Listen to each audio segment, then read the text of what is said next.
Now, here's a question. Tony, did you see the captain during the flight? Not at all. Hope for the best. You did not see the captain during the flight. And Tony, let me tell you like this. Right, my job is to get your house to sold. We're flying from where we are now. We're flying from here to Seoul. That's our destination, right, Tony? That's where we're headed. Yep. All right. So I'm going to land this bird in Seoul. I guarantee you, we're going to get you top dollar. We're going to do it in less time, and you're going to love the experience. But you will not see me during the flight. Okay.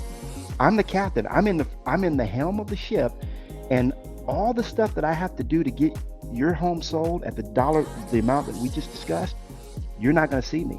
I'm the captain, but don't get it twisted. The captain was there during the entire flight, wasn't he? Yes. And I'm going to be there the whole time. But if you need, a blanket, a glass of water, peanuts, I've got a whole team that handles all that.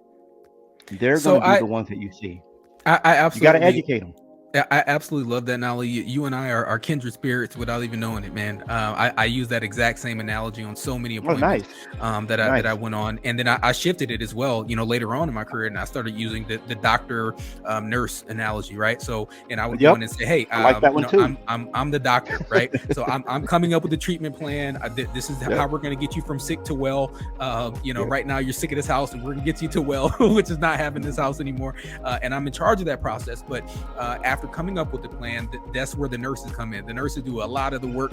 They're going to be the ones that are in charge on the day-to-day thing and making sure that your things get changed and bandages and Motrin and all that kind of stuff, right? Medicine. Sure. So they're in charge of that piece, but it's under my express direction. My hand is never off of it. I'm never far from it, and I am your doctor, right? So, but yes, I think that those are incredible analogies.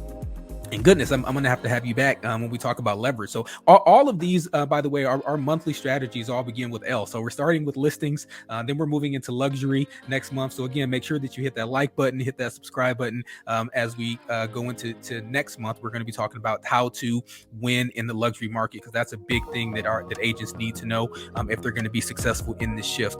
Because a lot of these industry changes we're not seeing as it relates to the luxury market. So you want to adapt, as Nolly said, right? At the very beginning of all this, you want to learn how to adapt, go where the honey holes are, and that way you never run out of honey. So that's great.